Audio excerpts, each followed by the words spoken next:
Goes to a minute on the clock and he's ready to go. He goes 1d4 and Caruana responds instantly with knight f6 and Pragg plays his pawn up to c4.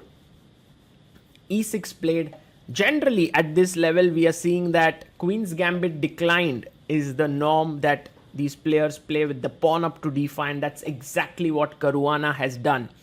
And Pragg plays his pawn to g3. He's going for the Catalan, and his opening now resembles that of top players. g3 is what you see at the highest level, and Caruana pauses a bit because it was also possible for Pragg to play knight to c3 here. He goes g3, bishop comes out to e7, and now bishop g2. Fabi castles here, and Pragg also castles. So we have the standard position of the Catalan. You can go for the closed Catalan with c6, but you can also go for the open one with d takes c4. Fabi takes on c4, which is the most common move. Queen c2. Pragg wants to chop this pawn here, and now a6 is the common move here. Also there is b5, which is a sharp line, but a6 played by Caruana, and either you can take here or you can play a4. Pragg goes for the a4 move to stop the pawn coming to b5, because then you take and the rook is hanging here. So that's the reason why this is played, and you're playing against this bishop on c8, which is slightly passive, and that's the reason why Caruana instantly goes bishop d7. He wants to put his bishop on c6 on this diagonal. Pragg takes the pawn on c4, and now bishop comes out to c6. The bishop is ideally placed here. Bishop to f4. This is all well-known theory. And now the main move here that Caruana plays is bishop d6, offering a trade of bishops. And Pragg comes back queen c1. His point is, if you were to take bishop takes bishop, he would take with his queen, and that's the reason why he came back. The main move in this position is now a5, and we've had some games with a5, knight c3, knight comes here, settles down on the b4 square, and it's pretty sharp. h6 played by Caruana here, and this has very few games played before, and you can see how Praggnanandhaa now in our time lapse is actually a little bit confused, or you can say he's trying to recollect. It's not on top of his head what he should do, and he plays the move rook e1. To tell you the truth, this is only played once. Ding Liren played this move rook e1 against Levon Aronian. And so there was another game, rook d1, that was played at the highest level. But rook e1 has been Ding's choice. And the point is, you want to go knight c3 and try for e4. And now you can see even Fabi does not remember or recollect what to do here. After nearly 10 minutes of thought, he takes the knight on f3. Makes sense. And Pragg would take back. Generally, when you give up this bishop, you want to then put your pawn on c6. But that would lead to a passive position. So he first takes on f4. It's very interesting what Caruana is doing here. And now queen takes f4. And a bit confusing is, if you play the move c6 here, after knight a3, knight c4, looking at these squares, white is clearly better. So you don't want to play the move c6, but then this pawn is hanging, and Fabi shows his plan. He's going knight c6, attacking this pawn. Now the first thought that comes to mind is, why can't we just take on c6? Because once you take, pawn takes, rook c1, this is already looking very good. However, black can go for rook b8, and this is the compensation you get for these doubled pawns. On the b file it's active, and you can see Pragg taking a lot of time on the clock. This is a very sharp sort of variation that can happen here. But clearly bishop takes knight is the best move in the position. Pragg has thought for more than 15 minutes here, and now finally he has to make a decision what to do. Bishop c6, knight c3 is another option. You want to go rook d1, but rook d1 is met with e5.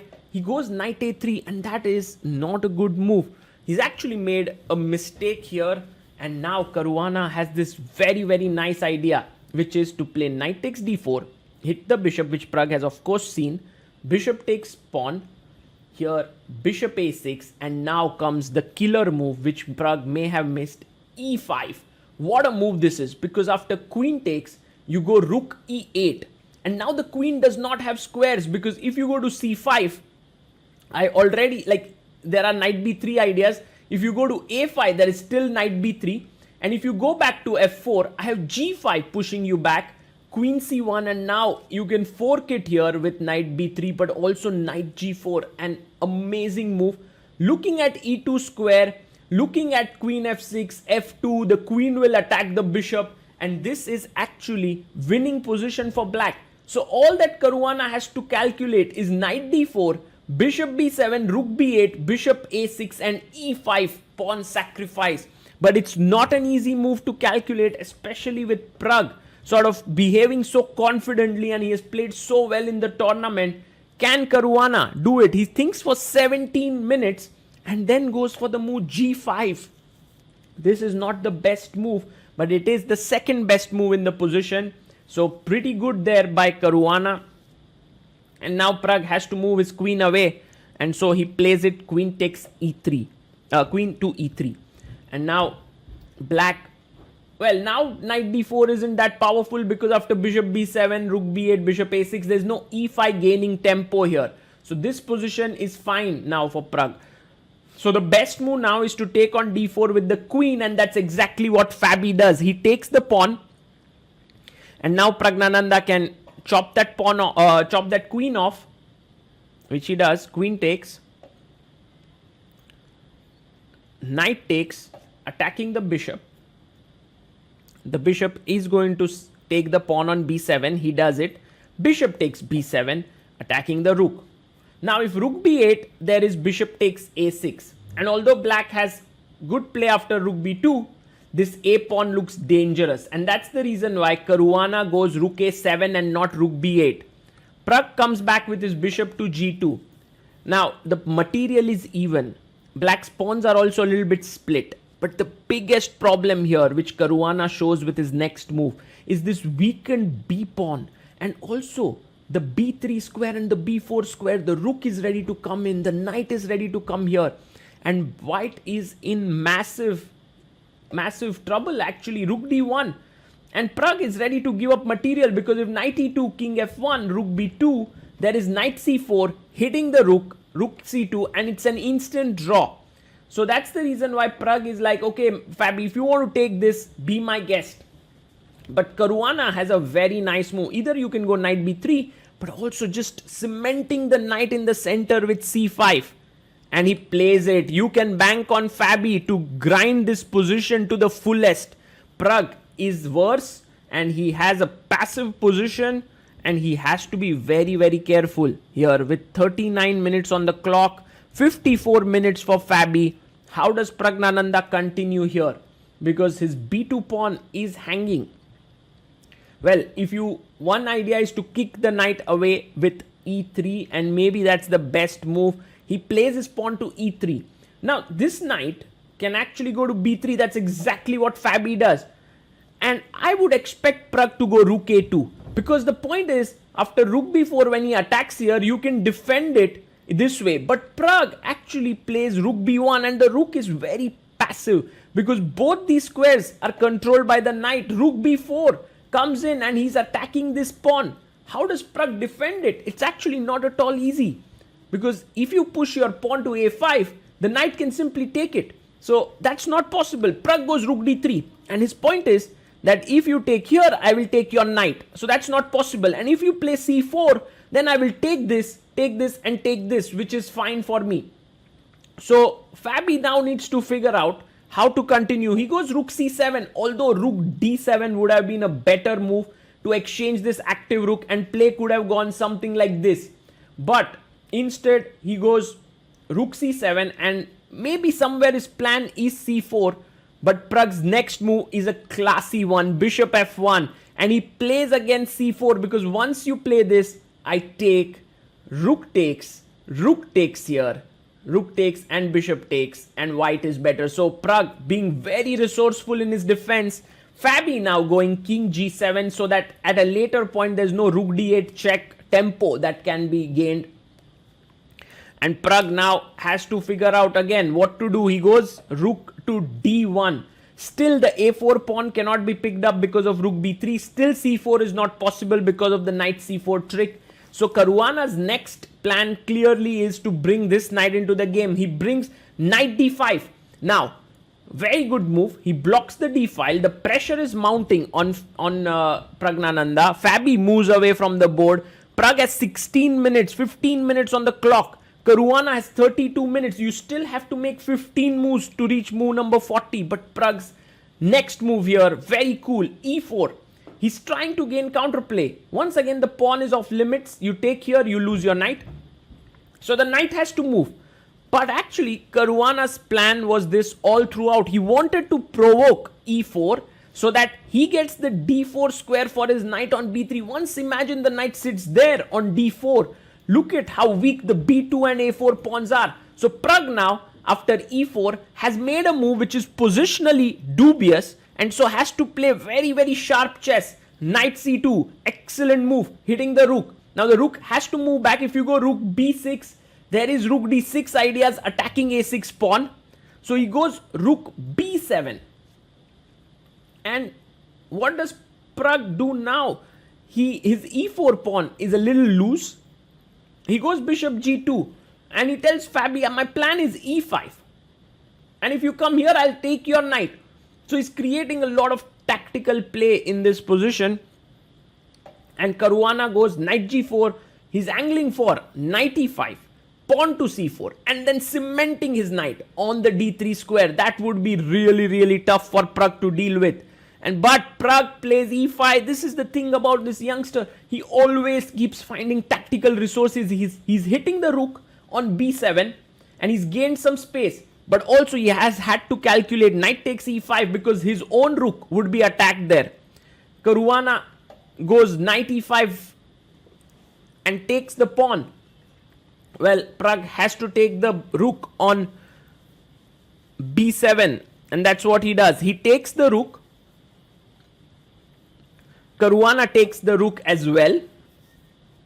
And now b2 is hanging. So Pragg takes here. And the important point to note is you can't take here because after rook b1, you're losing one of the two knights.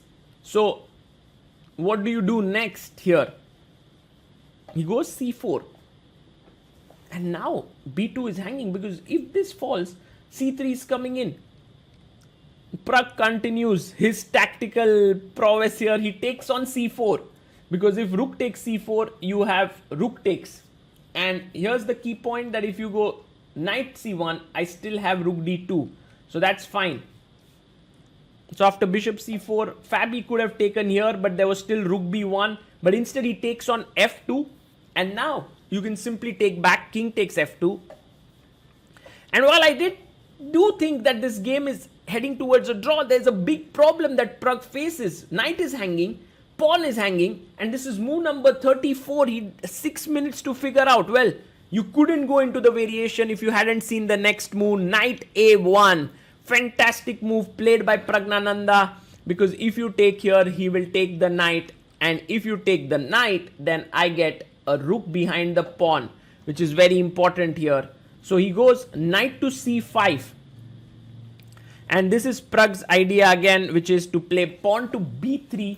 The knight on a1 is terrible. It's passive, but it's supporting this entire construction, which is giving white good play on the queen side. Rook b4 played, attacking the pawn on b3. And now Pragg cannot go rook b1 because there is knight a4. And he cannot go rook d3 because the knight controls it. So he needs to find a way to continue the game, and he finds it. King e3, excellent move. So if knight takes b3, there is rook a1, rook b1 pinning here.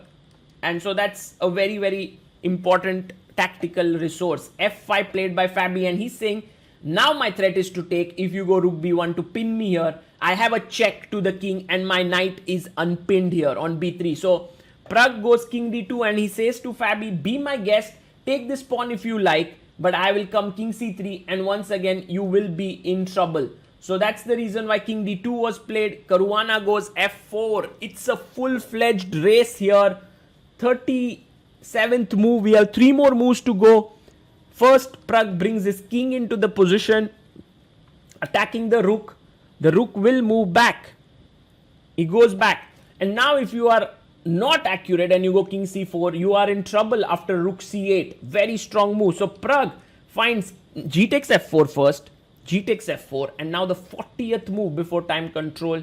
He must play the move a5, which is a strong move. He plays it. He finds a5 and he finds it with 2 seconds on the clock. He looks at Fabi's score sheet that 40th move is coming to an end, and then gets up from his chair. Caruana makes knight e4 move, and now it's a check. Now look at this. If you go king c4, then the problem is f3, f2, rook going to f1. There's a fork here, so you can't play. And so Pragg actually in deep thought what to do. You can't go to the d file as well. King d3 is met with knight f2, king d4 with rook d8. So he needs to go to b2, and he's already spent 15 minutes on the clock, and finds king to b2, and now pawn up to f3. Now the knight comes out to c2, and pawn pushes forward with f2. So Caruana pushes his pawn here, and this is getting very, very dangerous for Pragg. He needs to find his own play, and he needs to stop this pawn, because knight d2 is also a threat. So he goes rook f1. Now important to note that after take, check, king b4, knight f1, a6, knight comes out. I have knight e3 stopping the pawn. So that is completely fine. You can't take this and win here. So one way to play this position, and I was analyzing king g6, a6, king g5, knight b4, very important resource. You can't take the knight because there is a7 and I queen. So you have to go king g4, then I come back, king f3, now I take a7, rook a8 and rook a1, and this is a very good chance for draw because b4, b5, b6. But clearly the most natural idea in this position is to bring your king up. This is the most natural idea for Caruana, and he's taking his time, which is the correct strategy here, that he must think. But for sure, I mean, for Pragg, it's a very tough situation after king comes up, because he has to find many accurate moves. But Caruana plays e5, and this is slightly surprising, because now Pragg pushes his pawn forward and he asks Caruana, what are you doing now?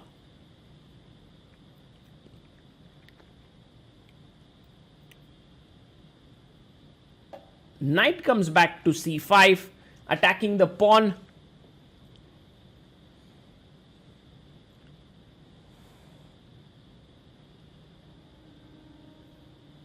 And the knight goes to b4.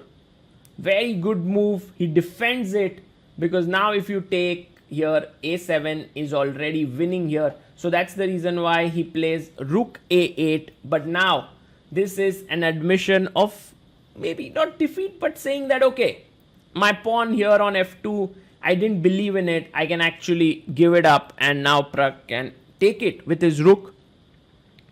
He takes it, rook takes f2 played.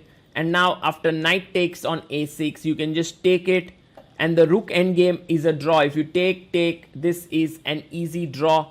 Praggnanandhaa, in fact, about to make his move, and he plays knight c6 and offers a draw. Interesting. And Caruana instantly accepts it, and that ends the game.